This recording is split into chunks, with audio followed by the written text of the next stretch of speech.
Breathe, everyone, breathe. And that includes you, Muse. I don't know if muses breathe. I don't know if you have lungs. I don't know if you have a digestive system or a circulatory system, but regardless, breathe, because change is on the way. Hope can be found. I'm not going to get into why I just said all of that or why I feel the way I feel, because that is actually irrelevant to what I want to talk about. Actually, truth be told, it's not irrelevant to what I want to talk about today with you, Muse, because honestly, everything is relevant right now. I have a theory.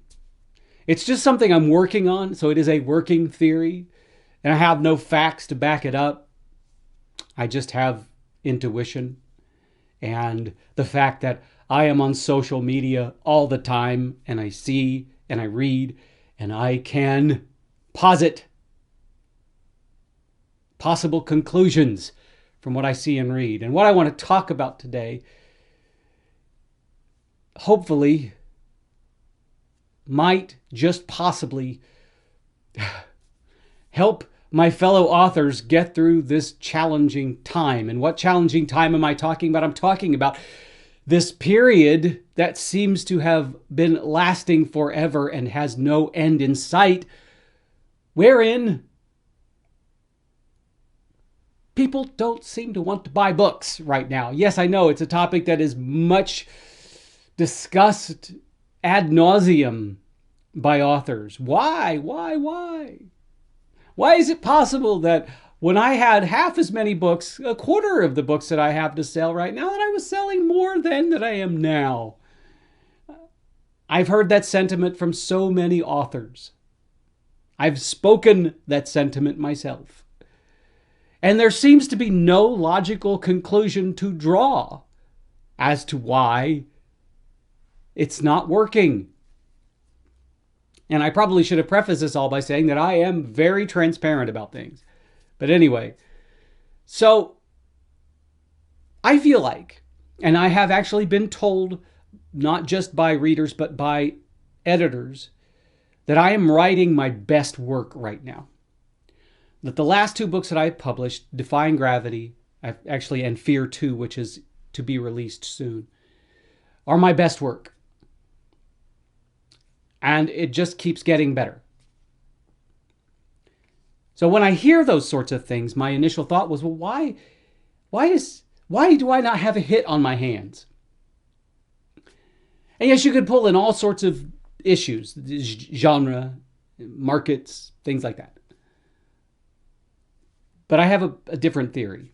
One that I've not seen other authors or publishers or anybody talk about. And it's kind of a sad theory, if I'm being perfectly honest.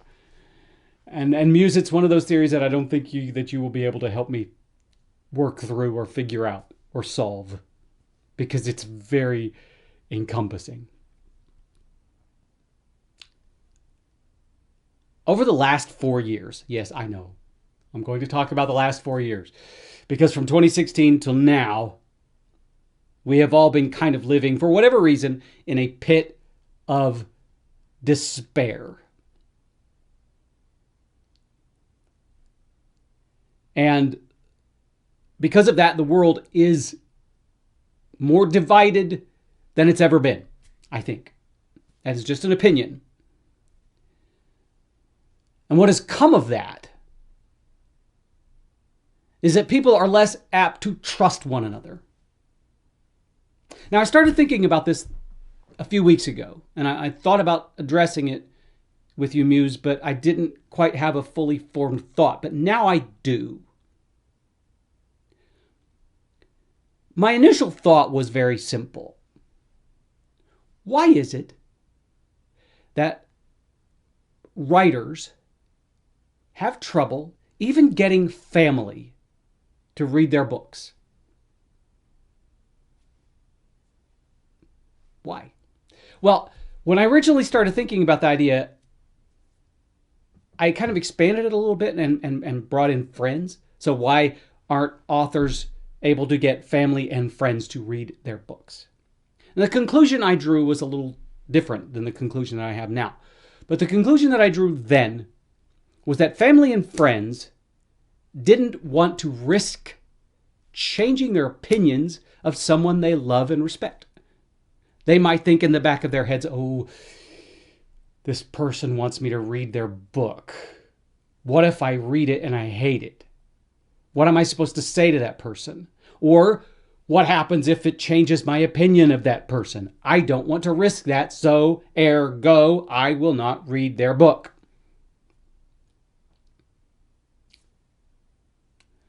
I have had family members say that. And I'm fine with that. I am perfectly fine with that. I understand and I accept that. Sometimes I write controversial things, or I write some horrific things. And I wouldn't want family members, people that I love, to change their opinion of me based on those things. I know they're not going to change their opinion of me based on my skill, because I trust my skill as a writer. I should. I've been doing this for 20 years. If I haven't developed a voice and the skills to do this by now, I should have given up a long time ago. That was my original conclusion. Now I have a similar conclusion, but it's a little broader. People don't trust each other. People are afraid at this point, right now, in this period of time, because of so many things that have occurred or have been forced upon us, people don't trust one another. They don't trust that you're not trying to give them something that's going to change their opinion on a subject. Right now, you can do contests to give away your books. I used to be able to do that 7 years ago, 5 years ago. I would run a contest and I would have tons of people enter that contest. Now, I'm lucky if a cricket happens to hop by and says, oh, what's this? It has become so challenging now that you can't even give books away for free. That's the world in which we live. And I believe that a part of it comes from the fact that people don't trust one another anymore. And that is a shame, because people should trust one another.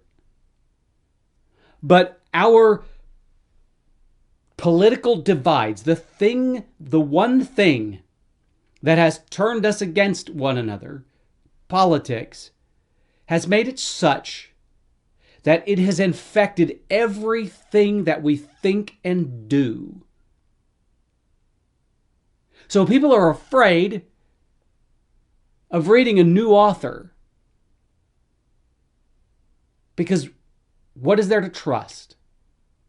And I'm not necessarily talking about trust in the normal sense of the word. I'm talking about trust in general. When I decide to read a book, there's this kind of implied contract that I make with the author of the book, that I'm going to give in to their work and suspend disbelief and allow that book to move me. I hope that that book will move me. And we're at a point in our existence where some people don't want to be moved. Where some people don't want to be changed. Where some people have set their sights on one goal and one goal only. They put on blinders and they will not accept anything that veers outside of their normal orbit. They don't want to risk it. Risk is too great right now, because risk might trip up their theories and their thoughts and their feelings. And people have also become so exhausted emotionally and mentally that they don't have it in them to connect to someone new, even if it's just through a work of art. On top of which, artists ask people to pay them for their work. And in most cases, especially with books, it's not much. It really isn't. Books, you can get an ebook these days less for the price of less than a cup of coffee at Starbucks. And that cup of coffee is going to last you what? 5-10 minutes maybe? Before it's cold and you have to reheat it and it no longer tastes the same. Or maybe you try to nurse it all day and by the end of the day it's a cup of black water that tastes like fetid milk, maybe. I don't know. I don't drink coffee. I know, crazy. So for that same price, you could buy a book that's going to last you what? A few days, weeks, maybe. There are books out there that cost less than a candy bar.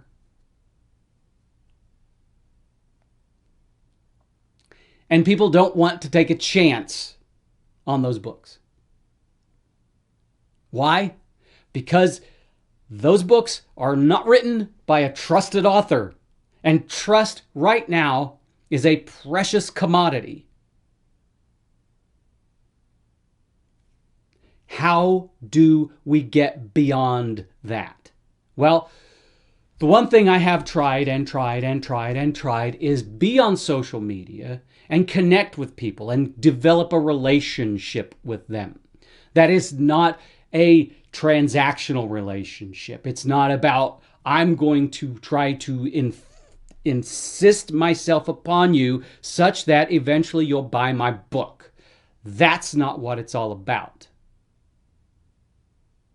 I don't have that agenda when I connect with people on social media.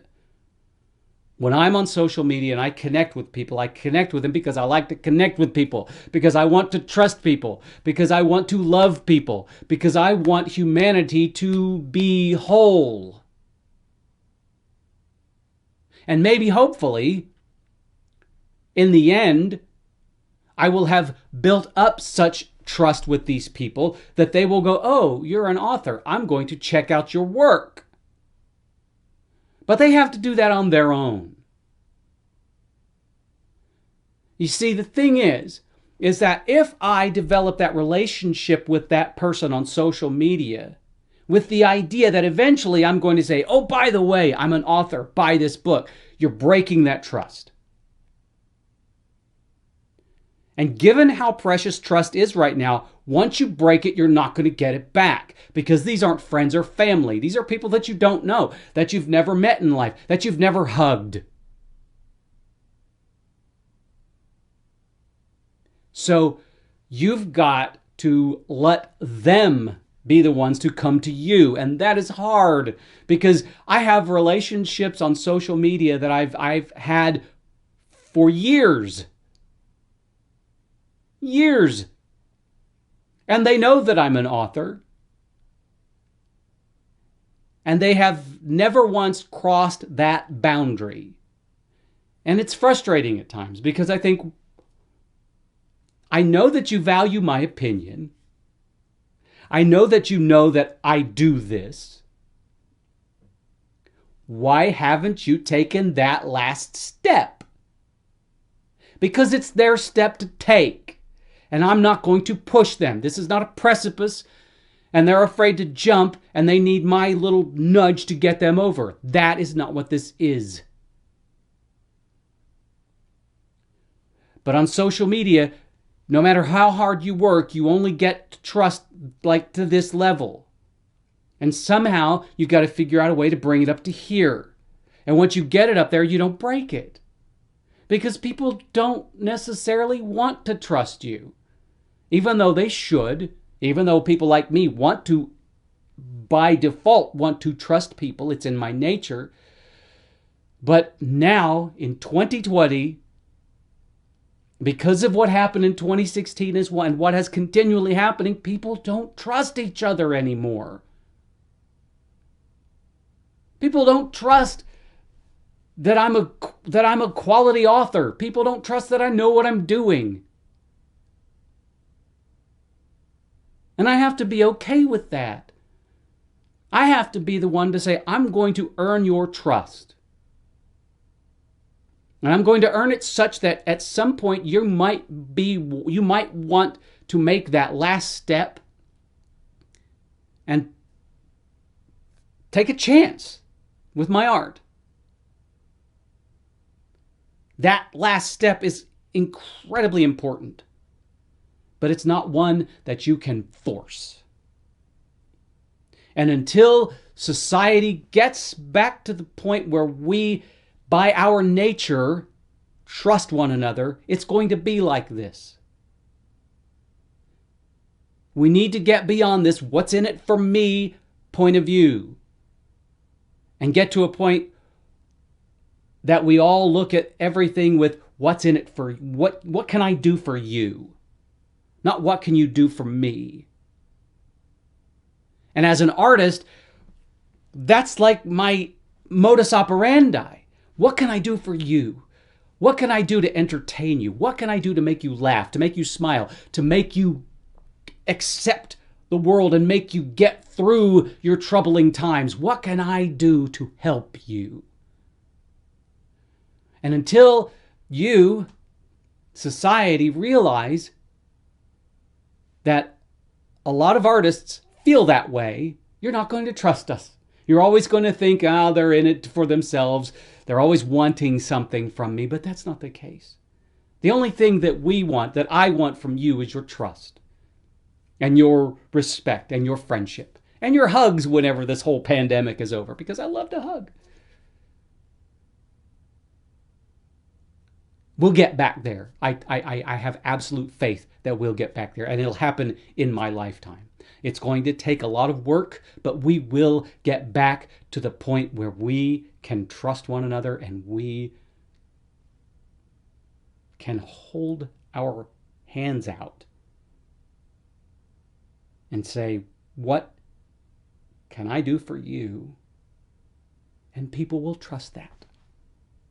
And people will accept that. And they'll draw you in for a hug, and everything will be peachy freaking keen. And that's my theory. As crazy as it is, that's where I stand right now. Breathe.